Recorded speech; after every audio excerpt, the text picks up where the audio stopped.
Hello, everybody, and welcome to this week's webinar, which is Building a Business Model in Excel. It's with Ed Rofes. Anybody who was at Ed's last webinar, which was fantastic, and we have a recording of that, incidentally, if anybody hasn't seen that. But anybody who did will know that we experimented with a new kind of format during which we left everybody unmuted who wanted to be unmuted so that we can have an interactive back and forth. So I think we're going to do the same today. Just as a warning to everybody, I'm going to unmute everybody who's here at the moment.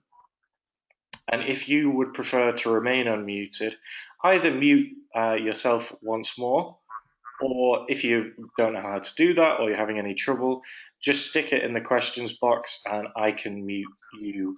I can go ahead and do that for you myself. We're a few minutes in. I just wanted to give the stragglers a little bit of extra time to get in before we began.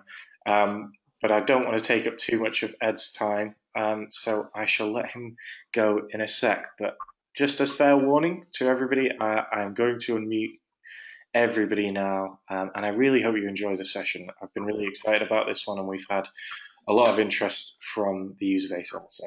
So without further ado, welcome to Ed, and thanks in advance. Thank you, James. Very glad to be here today. I'd like to welcome you all to building a business model in Excel. Now, as James mentioned, we're going to have audience participation, but we need you each to mute your individual phones, because if you don't, oh, perfect, that sounds a little better. For a while they were having some static. Then we can all participate, and at the same time we don't make a lot of noise.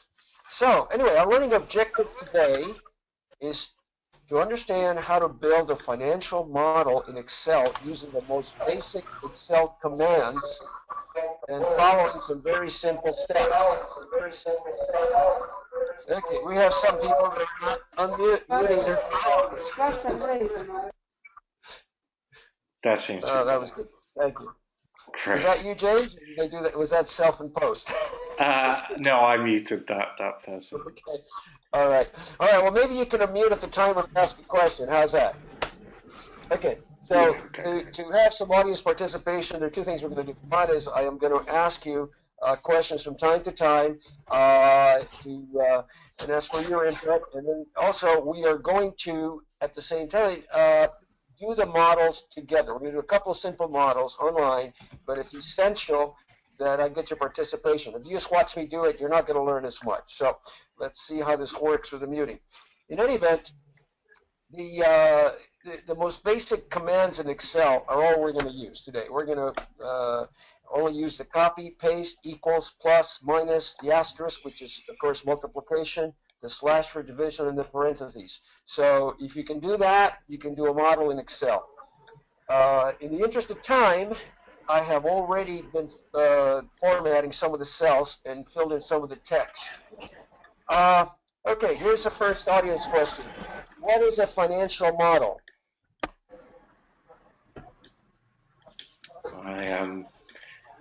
I'm trying to get to everybody unmuting. I can hear somebody typing. Let's have a look in the questions box. Nothing as of yet. Nobody out there knows what a financial model is? Yes. Oh, apologies to those who... something that predicts future balances. Somebody who is currently not talking says that it's very good. Something that could be a simple calculation of revenue and costs. Excellent. That's a model. Just... Okay. That sounded like somebody was in his car. Well, let me give you the formal definition of a financial model. It's anything that is used to calculate, forecast, or estimate financial numbers. Now that covers a lot of ground. A model can range from a very simple single formula to complex computer programs. and they're really good for things like what if. What if I do this in my business? What happens? And you can analyze several different scenarios that way. Now, they're most commonly used in business for financial statement projections. Now, I'm going to walk you through the simplest model that I can think of right here. It's an Excel spreadsheet. This is an example with just one variable. Our objective in this model is to determine the total cost of shirts sold based on various levels of cost per shirt. Okay? The variable is going to be the cost of one shirt. And I always do my input boxes in yellow, just to know that if I have a yellow box that doesn't have a number in it, I'm missing an input. So here's where I'm going to put the cost of one shirt. That's my variable. The constant is going to be the number of shirts sold. In this particular case, it's the assumption that we're going to sell 100 shirts. Now, one of the things you have to do with a model is you have to establish relationships. How do these factors all work together to give you the objective that you want? Well, the cost of one shirt multiplied by the number of shirts sold equals the total cost of shirts sold. Okay? So, in this particular model, I created a box, made it yellow, just a plain box, no formula, nothing. And then I put another box down here with a formula. The formula is C15, this one, times 100, because 100 is a constant. So here's the formula. I've written it out here a little bigger so you can see it. So if I decide that the cost of one shirt, they go up to 10. I'm going to use dollars because I know some of you use pounds, but it's easier for me to work with dollars, so bear with me. If it's $10, then that changes the total cost of shirts sold. If it's $15, that changes that as well. So this is a very simple model, the most basic you're going to find.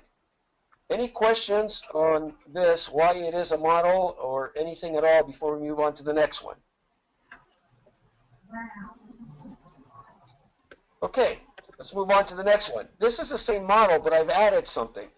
Instead of just having a variable of the cost of one shirt, I'm going to make the number of shirts sold another variable. Remember here, it was a constant, 100. Here, we're going to say we can change the number of shirts sold, so we can get a little more information. So what we get is the two yellow boxes. Cost of one shirt is 10. In this case, I said we're going to sell 500. And then we come down to our formula. Our formula is C15 times, this one here, times 5,000 in this case. If I change that to 20, it moves to, 10,000. So, any questions on this? Okay. Now, I'm going to show you some models that are just a little bit more sophisticated, just so you get an idea of what can be done. We're not going to do these today, but the first one I got here is purchase software. It's a 3-year financial statement projection for a business plan. And I'm just going to show you the key pages on this one. And the first page it has is something that the maker of this software, and these things can be bought for less than, $100, 70 pounds. It's a parameters. In this case, it's for a manufacturing situation. You got product A being sold for this, product B being sold for that. Item unit cost. This is what it costs you. And then this is another product cost. The total cost is $47.40 for every unit. And the labor is $15. And there's other variable costs. We'll put that in.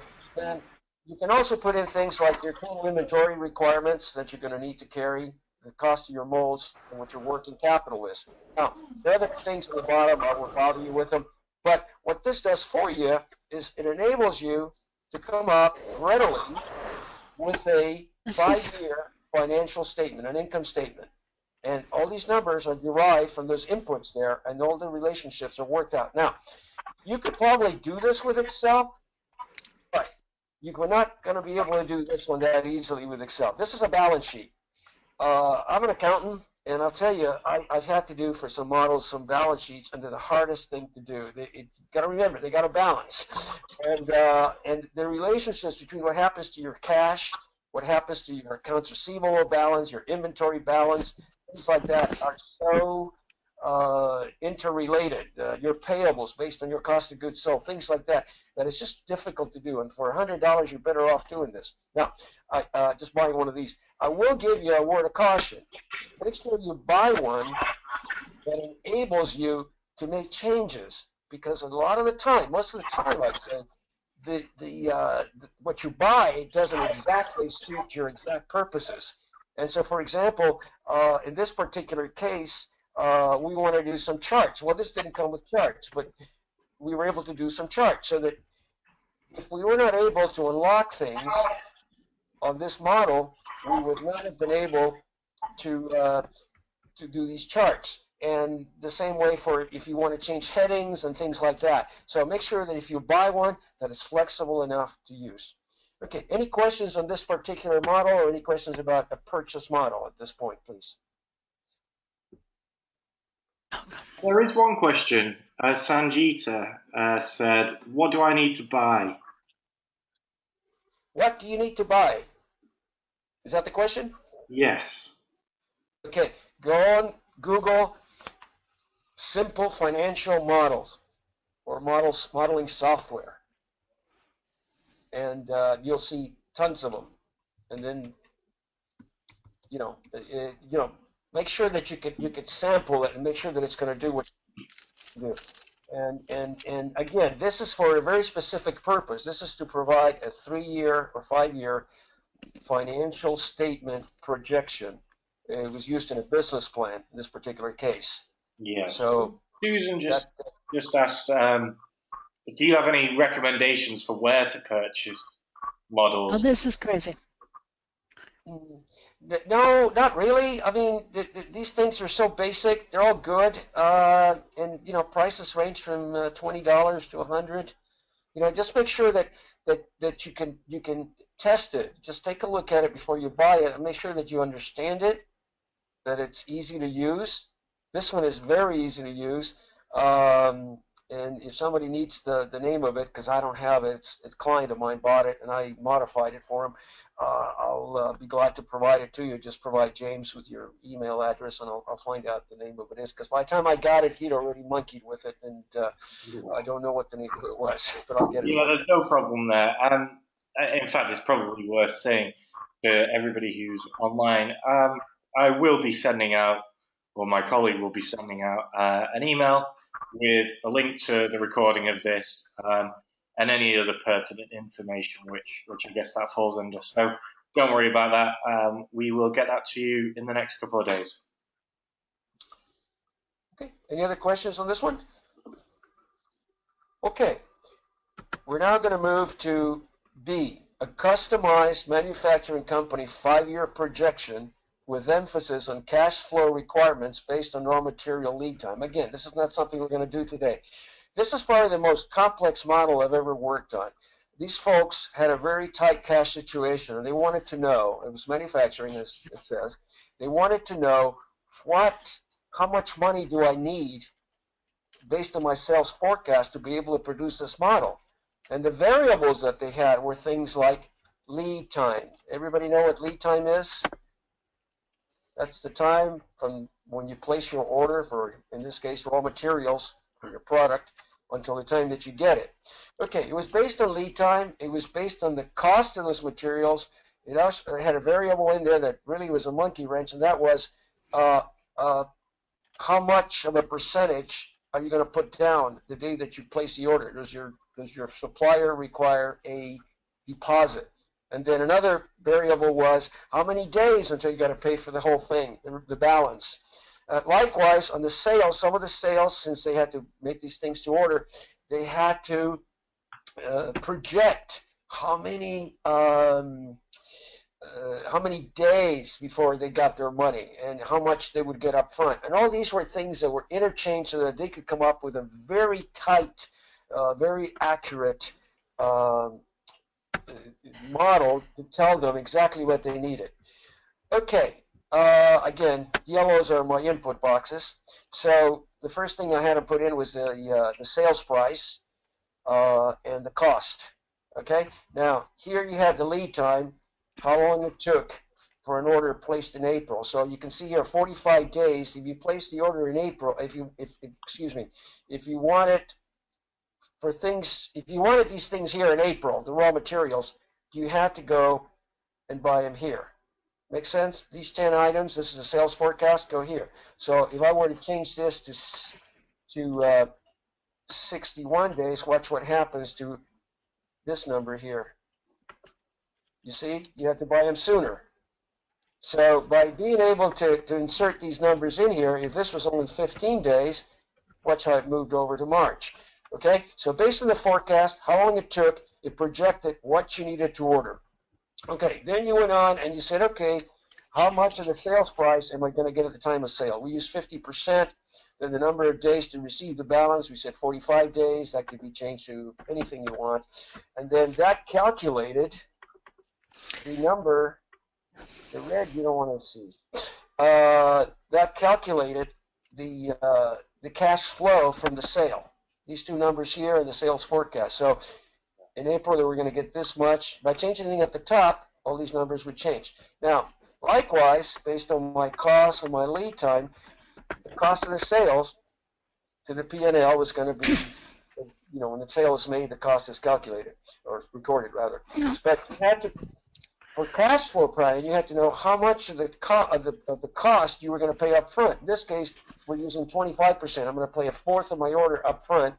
And then you have to say how many days after the order is placed is the balance going to have to be paid. In this case, we use 30 days. That could be 10 days, whatever. All of that, you see the numbers would change based on these here. And this is the total cash flow from this product's cost of goods sold. So both of those numbers, the cash flow from the sale, cash flow outgoing from the product's cost of goods sold, all ended up into a set of financial statements, a balance sheet, a profit and loss, and a cash flow statement that they were able to use. They actually had like 40 some odd products. This is just one page for one product, but it was the same logic. It was a huge model. Down here, the red is just most of the calculations that had to be done for each one of these to be able to get it to work. But it worked beautifully. Any questions on this model or anything along those lines at this point? There's just one question. It was from Njabulo. I hope I pronounced that right, and apologies if I didn't. Which financial statement is most useful to use as a proxy for estimating the value of a business? That's right. Which financial statement is most useful for what? To use as a proxy for estimating the value of a business. For a model, I suppose I've never done one, and actually I have a client who's a broker who sells businesses, and he's never asked me to do one because what they usually do is every industry has what they call multiples in America anyway, and what they do is if you're based on your net income, they adjust everything for, and that I suppose you could make a model of that. You could take the financial statements as they come, and then you could take out things that are the owner's things. For example, the owner has a car he's using in the business. You can take that out, and then you get a pure number of what the business would do without all these things that the owner personally would do that the buyer may not do. And then you would be able to apply a multiple of this 10 times the net, 5 times whatever. That's how they usually do it. Did I answer your question? That seemed to be a great answer to me. I'll wait to see if there's I'll let you know if there's anything else. Okay. All right. Let's move on quickly here so we can get to our own models. Finally, here I got a customized multiple service firm that had a 5-year projection. Can you hear me? Yeah, I hear you. First of all, Njabulo said yes, thank you. And then Laura says, what if the material is not paid in full at place of order, but at percentages along the line until the product is delivered? I'm sorry, I only got parts of that. We have lousy communication here. What materials? The material is not paid in full at place of order, but at percentages along the line until the product is delivered. Okay, which is what we were doing here. We were saying that 25% was being paid upon the ordering the components, and then 31 days later we were paying it. If the question is, can you do it for like a cascade, 25% now, 15% later, another 20%, 30 days or something? Yes, you could do that in a model. This one does not do that. Is that the right answer? Did I answer your question? That is perfect. Yeah. Okay. Okay. So the last model is a customized multiple service firm that had a 5-year projection tied to population in multiple cities. And I'm not going to walk through the whole model; it's fairly complex, but it just goes to show the things that you can do with these models. Okay, this one, what they had was a product that a service that they expected 15% of the population to use. So they took the population of each region. This is a county where Miami is. This is just north of Miami. This is Palm Beach County. I live in Florida, if you couldn't guess by now. The numbers then go on. I mean, he goes all over the world. He goes to Chicago, Boston, Israel, you name it. Okay, so the point is that by taking this information that was available to him out there, and then saying it's going to be 15%, and over 5 years, we hit this calculation. I hide my that stuff I hide, I put in red so the viewer wouldn't need it. That's just the 15% divided by 60 months, which is how much we're going to do each month. So this number is just simply taking this times, and I gave my columns name. So this is population pop, and this is rack for rate. Times that equals that. And then, for example, in Dade County, we were going to start in month 3, and then it keeps picking up. Broward County, we start in month 6. Then they move on to all these other counties in month 8, and so on and so forth. And by the time you were done with this thing, you were able to do a balance sheet, profit and loss, all of those things based on that. And then again, you had to put in your product cost, your product sales price, etc. So just to give you an idea of the many, many things that you can do with these with different models. Okay, any questions on these more sophisticated models before we move on to what we're going to do here today?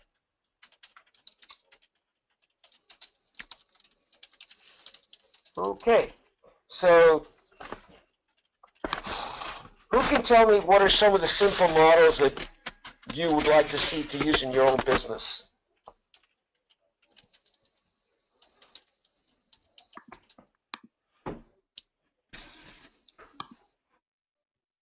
It's got to be something you'd love to do a model of. Come on. Maybe we could incorporate that in what we're doing today. Sorry, this isn't the question that you were looking for. Oh, actually, somebody has got involved with that. But just before that, Decio asked, should you not include the population from month 1? No, because they had to crank up before they needed this much time to get set up, or whatever it was. They just told you got to remember, everybody has different ideas of what they're doing. Their assumption was that it could be up and running in month 3. Now, that could be a good assumption or a bad assumption. Maybe they didn't get going until month 5, and then everything gets moved over. But they didn't want anything going in month 1 and 2. But that's a good question. That's why those are blank. Great. In terms of suggestions, Nick has suggested cost projections for an online retail store. Jeremy has suggested credit losses, and Mike has suggested building construction costs. And Michael M has suggested applications using Monte Carlo simulation within Excel for schedule prediction variability. Oh, okay. I think there are 3 or 4 of those that fall into the categories that I had anticipated. These are what I call decision models. Things that most models are for decision making, but sometimes they're just for to illustrate points. But if one of them is a pricing change, if you change the pricing in your prices or a price in your particular situation. The next one has to do with staffing. I don't think anybody brought that up, but this is 3 choices. You increase staffing, you pay your present staff more, or you do overtime to meet your expected growing demand. We're going to try and do those 2 today if we have enough time. The others we're not going to quite get to, but marketing campaigns. What happens if you do A versus B? the return on the investment of that campaign. These days, if you go on Google, you got cost per click, and then how many people are going to buy if they click on you, and those sort of things. A lot of statistics you can work with. So you can come up with some beautiful models. And you're always going to have some assumptions, because if you didn't have assumptions, if everything was hard facts, you would not need a model, because you already know. If you know you're going to sell at $5 a shirt, 100 shirts next month, you don't need a model. Okay, but that's usually not the case, unfortunately. Okay, product line expansion. What are you going to add? So those examples you gave, including capital asset return on investment. If I buy a machine, machine A or machine B, when is it going to pay for itself? Do I fix an old machine that I have? And then we got another one here, customer credit terms. That's I'm giving people, say, 30 days to pay. All of a sudden I decide, well, I'm going to give them 60 days. What impact is that going to have on your bottom line? And then, of course, you have break-even analysis. You can get pretty sophisticated with that, because you can change your costs, your overhead, your variable costs, your overhead, your sales price, that sort of thing. So these are some of the simple models that you can do with those that handful of Excel functions that I mentioned. Okay? Any questions on any of this? Okay. Step one to do your model. You got to define your model. What are your objectives? That's just really important. What do you want to know? Then you got to look at your facts. What are the relevant facts? Let's go back to our little shirt model. What are the facts that I need? What is relevant? In that particular case, we weren't looking for a sales price. We were looking for cost. So sales price was not a relevant fact. What was a relevant fact was cost. Another relevant fact was the number of units that were going to be made.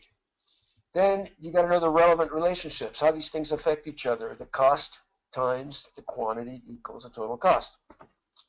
Now, at that point, you have to decide if you have enough information to arrive at the objectives. And then you need to work up what your assumptions are going to need to be. In that case, our assumption was that we were going to sell 100. Okay? Any questions on this? Okay. Going to go to step two. You've got to determine what factors are variable, what factors are constant. Our last webinar, we talked a lot about the difference between variable and constant.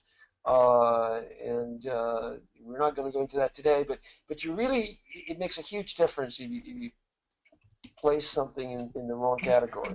You got to know that it's really variable. You got to know that it's really constant.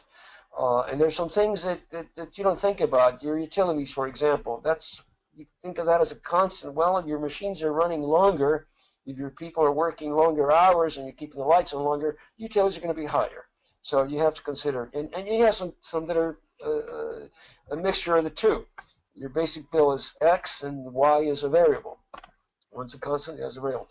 Okay, so the first thing we're going to do is we're going to input our constants, okay, because those are easy. And I've already taken the time to do a little bit of ahead of it here. We have some constants here. What this model is, it's a pricing change model, okay? And I've already put in my constants. My rent expense is going to be a constant. My utilities is going to be a constant. My payroll taxes and benefits, and overhead. And I'm doing it over a 3-year period, okay? So here are my variables in my yellow boxes. So what we're trying to find out is what happens if I sell X number of shirts. That's going to be my objective here. Okay, so let's go with 1,000 shirts. Let's just do 1 year. My price per unit, let's say I can sell it for 30. And my cost per unit, let's say it's 10. Now, this is something that we're not going to do today, but I want you to think about this for a minute. You know that there's a direct relationship between pricing and demand. So we change our pricing here, the demand's going to go down. So the number of units sold is going to go down. Now, you could build a model, we're not going to do it today, where you actually based on your past history, for every percentage increase in price, you experience X percentage decrease in demand. So we know that if this goes up, this is going to go down. And you could build that into your model. That's why I said this one's for extra credit, but we're not going to do that today. But that would really be the icing on the cake. Okay? Any questions so far on this? What we're trying to do with the model and where we're going with this? Everybody seems to be on board at the moment. Everybody seems to be clear with what's going on. Okay, good. All right. Well, maybe you can move a little faster. Okay, so the first thing I'm going to do, remember, is to input my constants, which I just did for the first year. Now I'm going to create input boxes for the variables, okay, which I just did. This one I did before we came on board. And then create formulas for the outputs. That's where we're going now. So here I've already designed what my output's going to be. It's going to be a very simple financial statement, and I've already got in here all of my constants. As you can see, I just copied those. Those are just copy-paste. Just did one of these. Copy. For those of you that want to see it illustrated, and then we went and we pasted. Except that it came out yellow, which we don't want. But that's okay. Okay, so that does not belong there. Okay,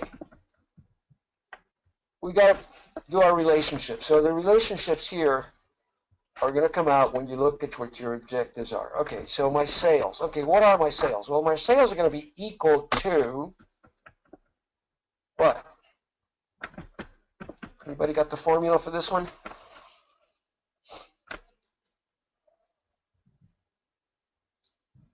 You sure these folks are on, James? Awful quiet. No background noise. Some people are unmuted. Some people are muted because of noise issues. We've had a couple of answers: C9 times C10 and sold times. Exactly.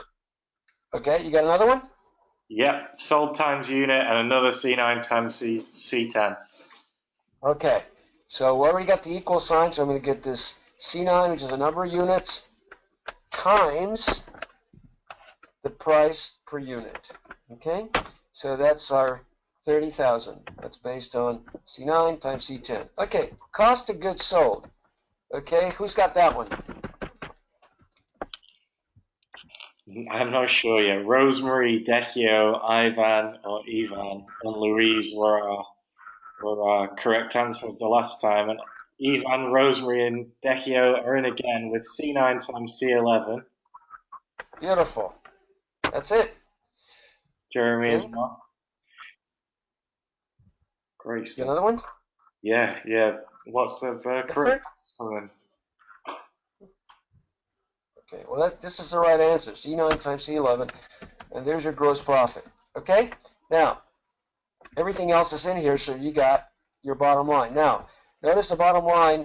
I'm going to hide some of this here so that maybe we can get the whole screen in.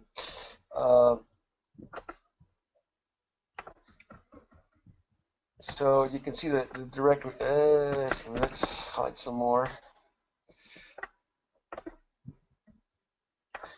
So you can see the direct relationship here. So now you can change the number of units to 2,000, and now it became 60,000 in sales. This is what you made. You can change the price per unit to 45. That changes. You can change the cost to 15, and that changes. So it is a model because you can do a forecast based on different levels. Now, we could go ahead and just put these in the next year and then come up with the same solutions down at the bottom. But you're going to have to copy your assumptions, your formulas, and there's your model. And we can open this up again. You will see the entire financial statement. So the reason that these are slightly different is we have some slightly different costs down here. For example, that's different. These two are different. But the top we did the same. So ideally you would do the more realistic would be something like that, and then maybe something like that, and then a little bit of inflation. So this would be 50, and that would be 55, and this would be 17, and this would be 19. And you could play with this all you want. And again, all you needed to know is just multiply one to the other. Once you had your constants in place down here, then there's your bottom line. Okay, any questions before we move on to one that's a little bit more complex on this, but basically along the same lines? Any questions at all?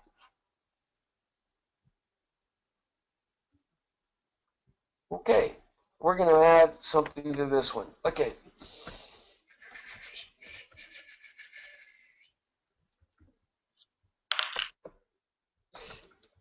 Actually, I'm going to skip that one in the interest of time.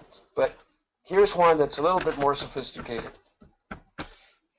Our objective here is to decide what is the best way to go as far as staffing in order to meet this sales demand. Okay? So now, here's an interesting point. I'm using sales in this model as a constant because I'm assuming that I can sell this. Maybe I have a contract for that many units, and it's signed, sealed, and delivered. So here sales is a constant, whereas here sales was a variable. So you have got to, again, make the distinction what it is that you need. Okay, so I have taken 3 different scenarios in this one to illustrate this point. First scenario is I'm going to hire additional people. My second option, B, is I'm going to pay people more money. Now, this is not always, this is seldom works, but the assumption here, just for the sake of the model, bear with me, is that if I pay people, let's say 20% more, I am going to get my output that I need to meet that contract with that big sales number. Finally, I'm just going to have overtime. I'm going to have my people work longer hours, and that gives us a third alternative. Okay, so I'm going to go ahead and do the first one first. Okay, so let's say we're going to hire 2 people. Call you back in and if you notice that the sales volume doesn't finish that off. Sorry, Yeah, just 1 second. I go to mute. There we go. Oh, except for that, I have now muted Ed. There we go. Okay, can you hear me? Okay. Yeah. All right, so we're going to go with taking our constants, as we said before, and plugging them into our output. So I'm just taking a copy and a paste here. And there you are. And of course, we're going to get negatives because we just put in expenses. We have no sales yet. All right. No, I'm sorry. I messed that up. Woo! Wrong model. Okay. That was a trick question. Our sales and cost of goods sold are fixed. Okay. So I'm going to take just, let me clean that up so you can see exactly what I'm doing. I'm taking just this section here and putting that in the into the model down here, because those are, again, fixed.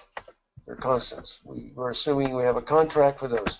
Now the others are expenses. Now notice here in these constants that you got base payroll before above changes. And the reason for that is that you're going to get a higher payroll based on what we're going to do up on top, right? Now we got payroll taxes and benefits on base payroll. So there's a relationship of 15%, we're assuming.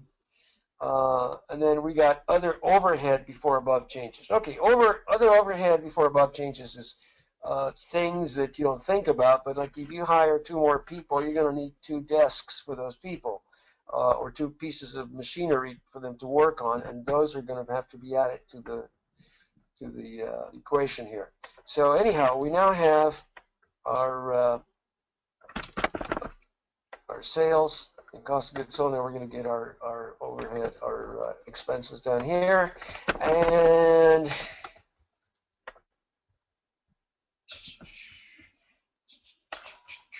there is something about this. Payroll basic, okay. Yeah, you know, this is getting a little trickier.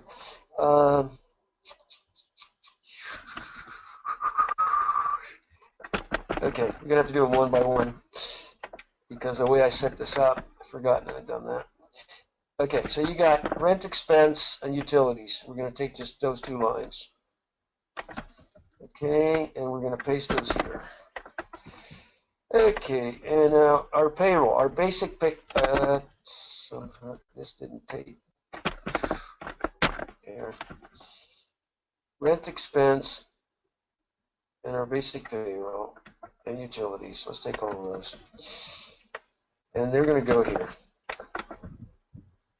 Okay, payroll additional, that's based on what we're doing up on top. So that's going to be a variable. It's not going to be a constant. So now what you're seeing now is you're seeing variables in the expense section, which we did not see before.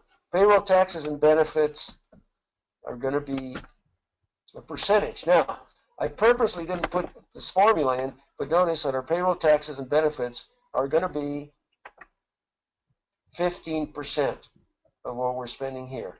So I am deriving that from the numbers that I have, and I'm going to build it in. So my payroll taxes, now, can you unmute, James? I want the formula for these payroll taxes now. Bear in mind that it's we're going to have two payrolls. unmute. We're going to have basic and we're going to have additional. So what's our formula?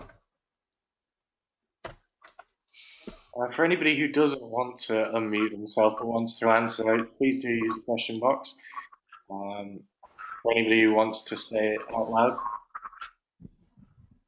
We're getting a few answers in the Rosemary's given us in brackets C46 plus C47 times 15%. C46 plus C47 and 15%. close brackets? Yes, close brackets. Yeah, in fact, there's two ending brackets, but I'm not sure if that's a typo. You'll have to tell me. Okay. Times? Times 15%. Okay. 15%. Excellent. I think that may just give it to us. So right now we got 10,000 and it's 1,500. Okay? And if you take that across, copy that, we put it here.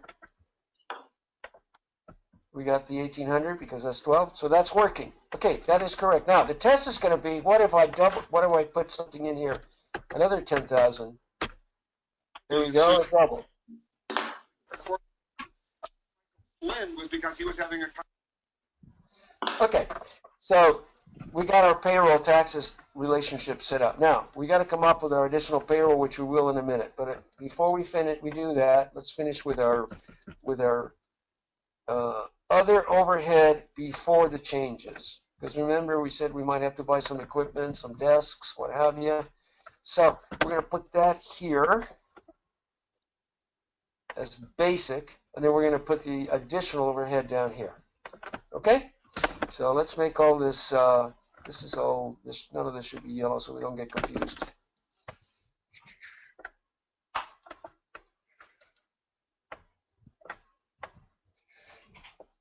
My mouse is getting tired. I need to replace it.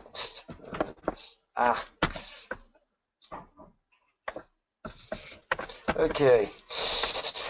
All right. So let's go back up here now. And the first thing we're going to do is option A, and this is additional number of hires. We're going to hire 2 people, and let's make it simple. Let's make it 2 across the board. All right. And we're going to pay them 20,000 this year. This year we're going to pay him 21,000. This year we're going to pay him 22,000. Okay. And to put these people to work, we're going to need an additional $2,000 worth of equipment, whether it be a drill press or a desk. Now, think about it. I almost put 2,000 in the second year. Am I going to need to make that investment again in the second year? Well, this is what you need to think. Okay, is this a one-time expenditure, or is this something that's going to cost me all the time? So, for the sake of this model, let's assume that this is something that is not a one-time expenditure. Say I'm going to rent the desks, and it's going to cost me $2,000 a year. And we'll make it the same all the way across. for each of these. But if I were to buy those desks, then the expenditure would go here, and these two would be 0. Any questions on that? Okay, so that's going to work. So we're not going to touch B or C at this point. It's strictly this one here. So let's see if we can hide this so we can get a better.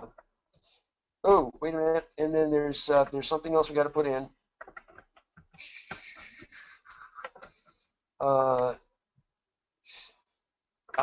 I refined this model, and I didn't put this in. This was option C. This was going to be payroll taxes and benefit as a percentage of pay. So this is what we would have put down there. So we're going to nix this because we don't need that because somebody already gave us the right answer for that. So let's take all of this out and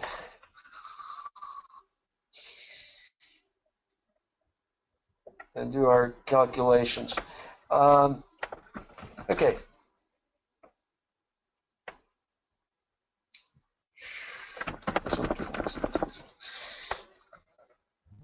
I tell you, my mouse isn't working right. You didn't believe me. Okay, so we're trying to find this line here. What is our additional payroll? Anybody got the formula for that? Let's go back up here.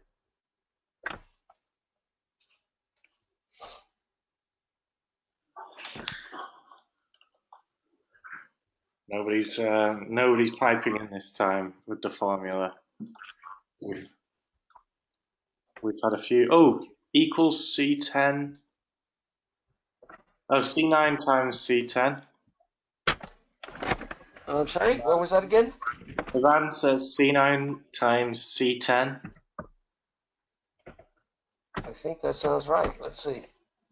It's 40,000. Okay. And that is correct. This mouse has got to go C9 times C10. Beautiful. Okay. So now we can take, as you know in Excel, you can take this and it holds a relationship. You can copy it and you paste it across.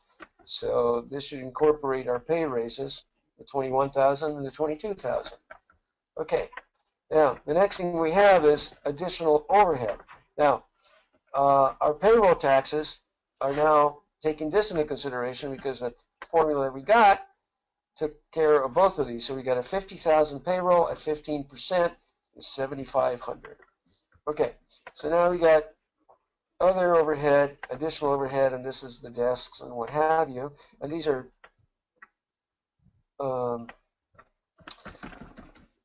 they're in the variable section, even though they're fixed numbers, because they don't need any calculation because they could change. You could decide that the desks are going to cost you 3,000 and you want to change that later. So that's how we're figuring it. All right, so we put that here, and there are your numbers. So we got a loss. So in order for us to generate the sales volume that we have under this contract, hiring 2 people is not going to work. Now, where were we here? Let's take a look at where we were before we put anything in. So let's say we didn't do anything.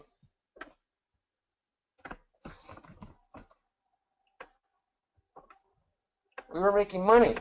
Not much, but we were making money.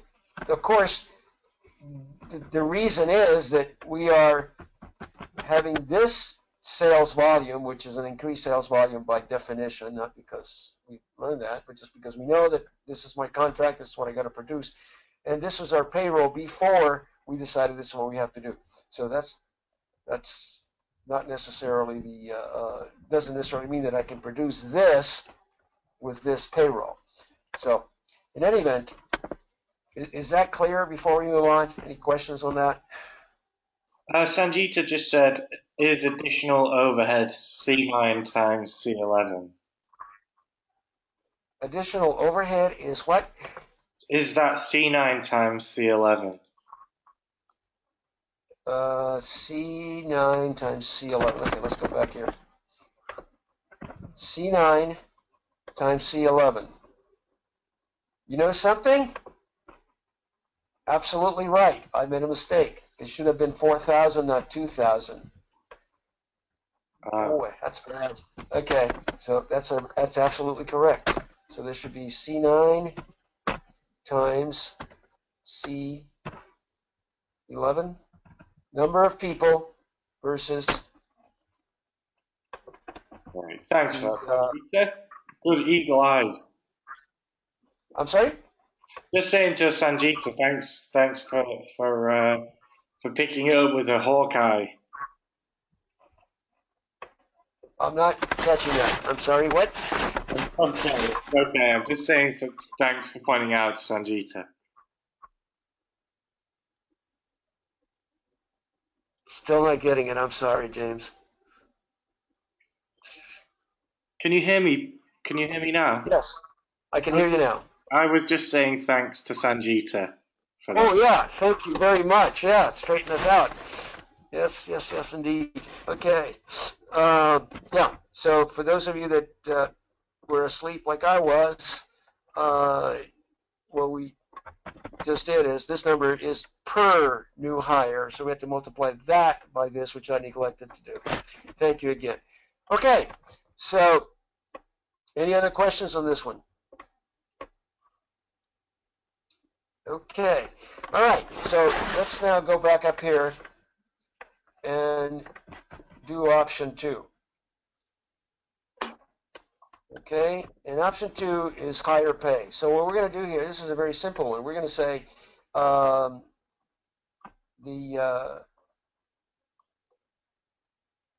going to make a huge assumption here, and that is if we pay people more money, we are going to, in other words, give them a bonus, we are going to get this production that we need. Most of you that have been there will probably agree that that doesn't work very well, but it's a possibility that we should try here just in case. So let's say we're going to say to everybody, you're going to get a 25% bonus across the board here. And let's see what that does to our payroll. Okay, so now we come down here, and we're not going to need any additional overhead, so that's going to remain at 0 because we're not going to add any machines or desks. Okay, we are going to have additional payroll. Okay, now who can give me the formula for this one? What is the additional payroll going to be?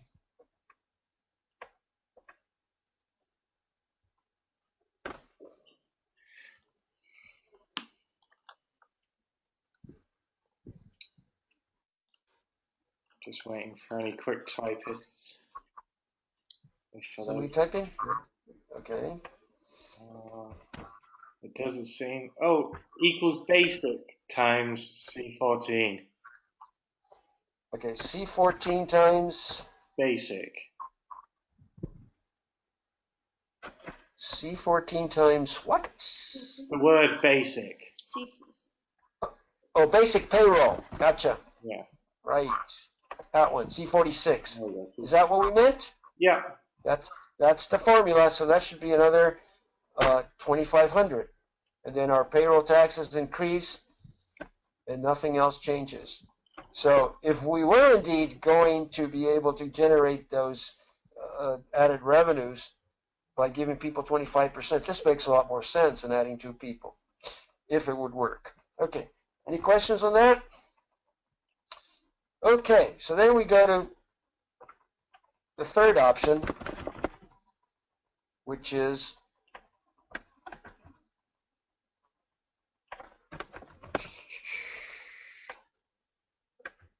overtime. Okay, we're going to get rid of all these. Okay, so we should be back down here to the basics, and we are. Okay, so let's say we're just going to work overtime. So the percentage increase in hours. So in other words, if we're adding 2 hours per day over 8 hours that was normal, which is what our base is down below, is 25%. So let's do that. Let's add 2 hours per day, 25%, 25%, and 25%. Okay, now that means 25% more hours. But now, what is our overtime rate? Okay, in this particular case, we're saying that the percentage of base pay rate for overtime is 150%. So if overtime is paid at 1.5 times. So in other words, if you make $10 an hour and you work overtime, you're going to make 15. So let's assume, for the sake of this presentation, that the rate is going to be 150% greater than your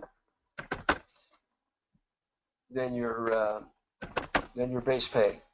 Okay, so now we got a little bit more complex situation, and let's go down here, and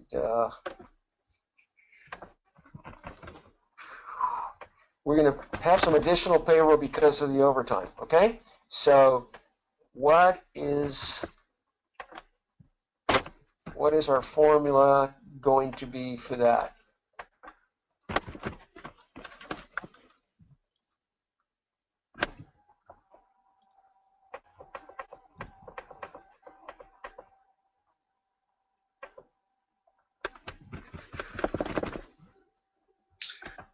Just a quick note.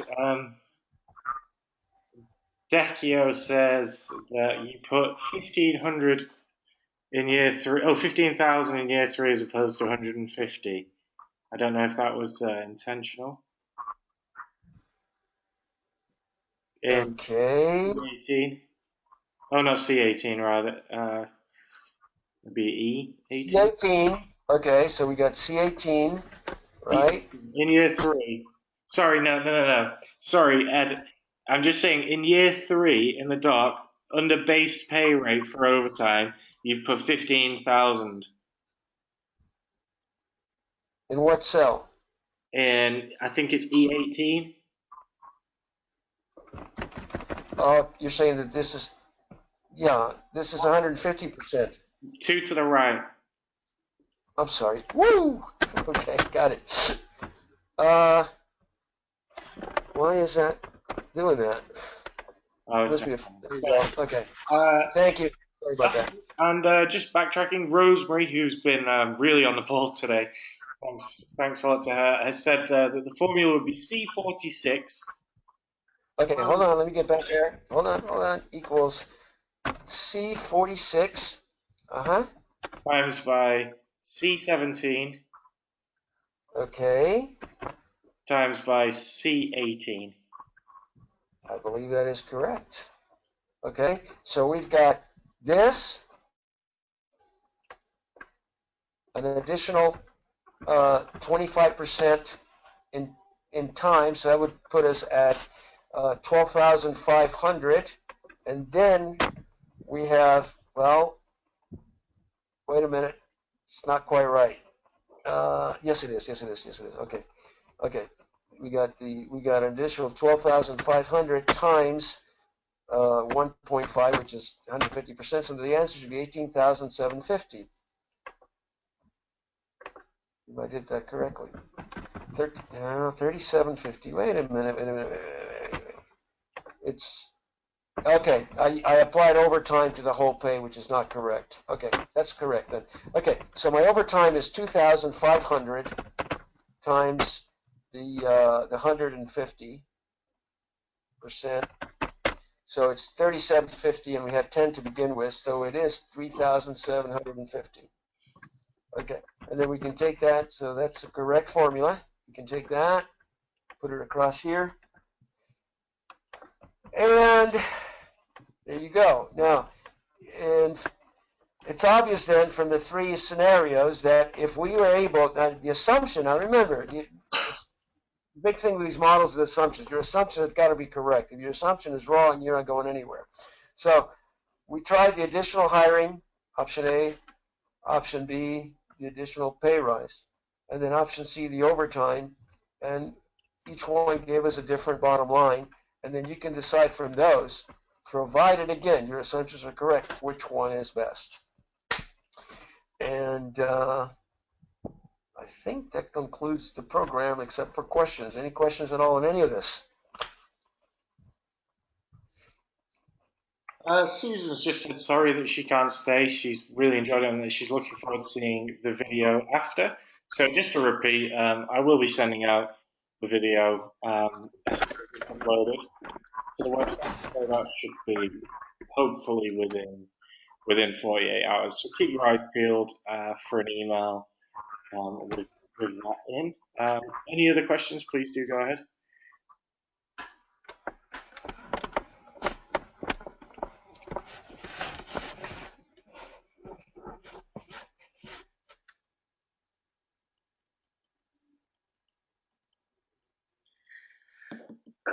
It looks like everybody's quite happy. I'll just give a couple of minutes for, or a couple of seconds just for the typists Okay. who may be taking Sure. longer for their. Just thanks. Yeah, I'd also just like to really, if Anne's just said thanks, and I'd just like to particularly specifically, not that I'm not pleased that everybody's been here, but a few people have really made an effort to kind of get involved in this and give us some great answers today. So thanks to Ivan, Sanjita, Rosemary, Jeremy, Dekio. I'm sure there's many others. But this kind of interactive class is really great to have your input like this. So thanks a lot, and thanks to everybody else for listening in as well. Okay. I think that might conclude it. Thanks from Caroline Smith. Thanks to Caroline Smith. I think that's going to conclude the session for today. Unless there's anything that you'd like to end on, Edward. No, I want to thank everybody for all the contributions and for paying attention. Obviously, you were paying attention, and hopefully that this will get them started if they want to build some decent models, and then go from there. And maybe you can have another webinar down the road with a little more sophistication and some more complex formulas. Thank you all. All right. Well, thanks a lot, Ed, and thanks to everybody else. We'll be here again next week. I think. Correct me if I'm wrong, Sydney, but I think our next webinar is logical functions in Excel, which should be fun for anybody who likes Excel. So anybody who wants to listen to a class about if functions, then next week will be perfect for you. An email will go out with a registration link. So keep your eyes peeled for that, as I say, along with the recording. So thanks to everybody, and thanks to Ed, and have a nice week, everybody. Goodbye.